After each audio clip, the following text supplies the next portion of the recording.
प्रतिभागियों को अपनी सीमाओं में रहकर छोटे छोटे संघर्षों का सामना करना पड़ता है। जैसे कि नींद में ही लाल रेखा को छूते हुए अचानक कोई बाहर हो जाता है। क्या बात है, नींद में भी सफर कर रहे हैं। अब सभी प्रतियोगी एक दूसरे के टावरों पर डॉज बॉल फेंकने की योजना बना रहे हैं। यह खेल न केवल शारीरिक बल्कि मानसिक चुनौती भी है, जैसे कि गणित की क्लास में सवालों का जवाब देना। प्रतिभागियों के बीच सहयोग और विश्वास का निर्माण भी होता है। वे एक दूसरे के साथ मिलकर रणनीतियां बनाते हैं, जैसे कि अरे भाई, चलो मिलकर इस टावर को ध्वस्त कर देते हैं। प्रतियोगियों को अपनी क्षमताओं के अनुसार रणनीति बनानी पड़ती है ताकि वे समय का सही अनुमान लगाकर अगले राउंड में टिक सकें। जैसे क्रिकेट में बल्लेबाज को सही गेंद का अनुमान लगाना होता है। खेल के दौरान समय प्रबंधन एक महत्वपूर्ण भूमिका निभाता है। सही समय पर सही निर्णय लेना ही टीम को बचा सकता है, वरना तो टाइमर 0 होते ही सब हिट हो जाते हैं। प्रतियोगियों पर तनाव और दबाव होता है। उन्हें यह नहीं पता होता कि कब उनका समय समाप्त होने वाला है। जैसे कि अचानक एग्जाम का पेपर देखकर पता चलता है, अरे यार, ये तो कुछ और ही था। फिर भी पहले राउंड में असफल होने के बावजूद प्रतियोगियों ने दूसरे राउंड में फिर से कोशिश की। ये साफ बताया कि हार के बाद भी उम्मीद नहीं छोड़नी चाहिए। भाई लोग, खेल के दौरान कई प्रतियोगियों को बाहर होना पड़ा।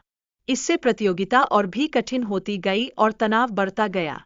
जैसे कि एक बार चॉकलेट खत्म हो गई हो और सबके चेहरे पर वही "क्यों भाई" का एक्सप्रेशन। अंत में केवल 2 प्रतियोगी बचे रह गए। इससे जीतने की उम्मीद और भी बढ़ गई, जैसे कि लास्ट मिनट को बचाने का मौका मिलता है। बस थोड़ा और, बस थोड़ा और। इस प्रतियोगिता में विभिन्न खिलाड़ियों की पिछली उपलब्धियां भी साझा की गई है। ये उनकी प्रतिभा को दर्शाती है। ये खिलाड़ी पहले भी कई चुनौतियों का सामना कर चुके हैं, जैसे कि गिनती में वही भयानक वेगनेप्स। खिलाड़ियों को अपने खेल को चुनने की फ्रीडम दी गई है।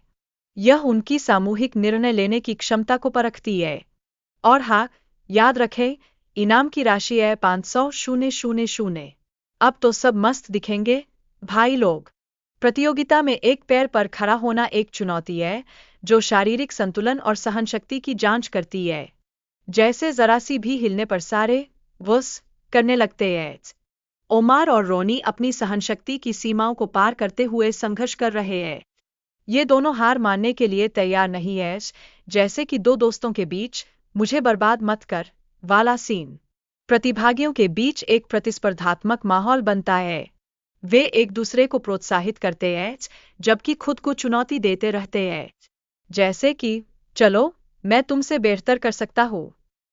अंतिम खेल के चयन को लेकर प्रतियोगियों के बीच टकराव होता है।